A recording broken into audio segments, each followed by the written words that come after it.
Good day, everyone. My name is Elizabeth Samuel, a student of University of Lagos, and today my group and I will be discussing the role of email to business communication and how to adapt the three-step writing process to email. There's no denying the fact that email plays an essential role in business communication, mainly due to the fact that it is one of the most important channels for various businesses to communicate with internal and external entities related to the business. Email is used by business to communicate with their employees and members of the organization. It is also used as a means of communication with customers, suppliers, and people essential for the operation of the business. Email is a widely used communication tool and is essential to nearly everyone on with an internet connection. This makes it an ideal tool for communication. The first rule of email is quick communication. You can instantly communicate through email to enhance communication by quickly passing on information while providing immediate responses to business-related queries. It helps streamline business processes, and this helps in accomplishing more in less time for the business owners. Another role of email is record keeping. Business emails help you keep track of direct email, which helps in creating an easy paper trail that can be quickly followed up whenever needed. Business communication through emails allow a flow of dated, recorded, and preserved information compared to being lost under piles of paper, which can give rise to miscommunication. An inclusion in the role of email in business communication is the fact that it can be used for basic communication within the business. Management can inform employees about any type of company-related information that they wish to convey. For instance, if there is to be company meeting in a week, the company will send emails to the concerned employees informing them of the time, place, and purpose for the meeting. In the past, such information would be relayed through letters, bulletins, and other less popular means of communication. But the email has replaced these channels as the preferred method of communication. One of the attractions of this method includes the fact that it is instantaneous, making it easy to reach the largest number of employees within the shortest time of space, and also that the fact that it is inexpensive and reduces paper clutter. Email is still the preferred method of communication for many formal business interactions, such as sending contracts, proposals, and other important documents. So the third rule of emails is that they are low cost. Emails are free in contrast to traditional mail with printing and delivery cost. It is easier to maintain and its delivery than direct email, which costs according to its weight and size, not with postage stamps. Businesses can easily email brochures and catalogs at no additional cost. The next rule of email is that it can be used by anyone. Email has become unlimited, with almost everyone having at least one email account.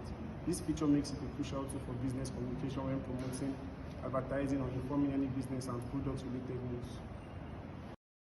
So at the end of the day, in conclusion, I think the key word in this article is instantaneous. I can't imagine people not using emails at work because it's one of the fastest means of communication. It tends to be easier to reach people as most don't answer their phones anymore, especially from unknown numbers, because these days we have to be very careful.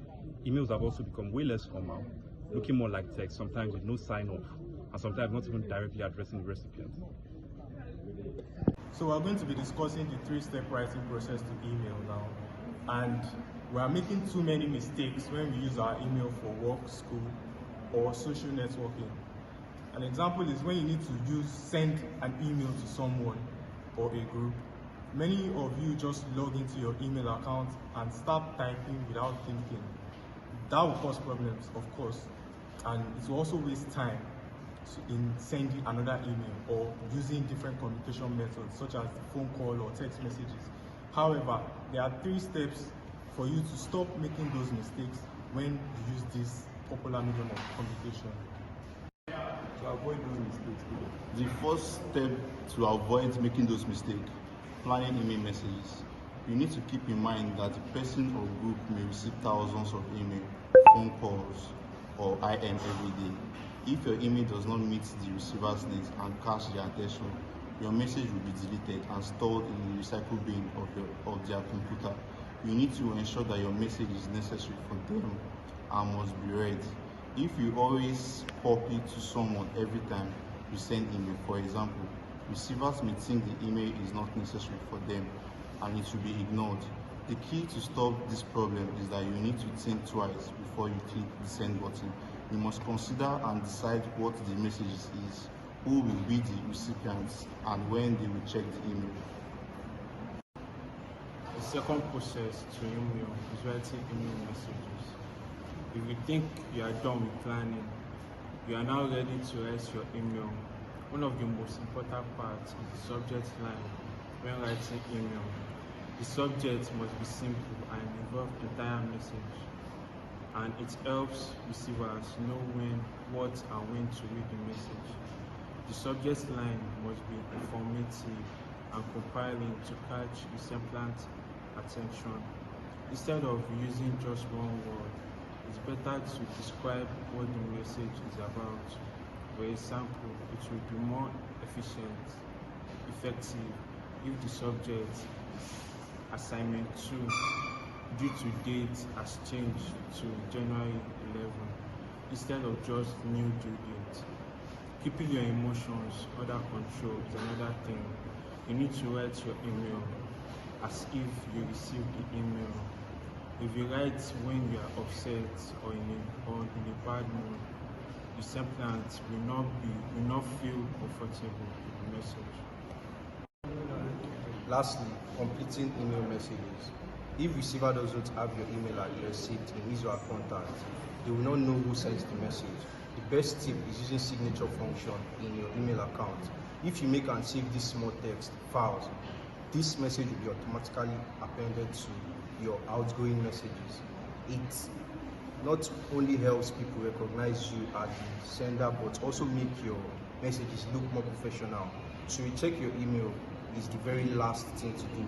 Double check the subject, message, and signature, and make any changes if you need before you send. After you finish these 3 steps, your email is now ready to be sent. In conclusion, an email has been used in business communication for the past several years to collaborate with subordinates or remote employees, receive notifications and newsletters, access various business applications, send promotional messages, and much more. It explains a lot regarding the importance of email in business communication. As discussed before, the digital era has started using email immensely in a professional setup, which is beneficial for several purposes.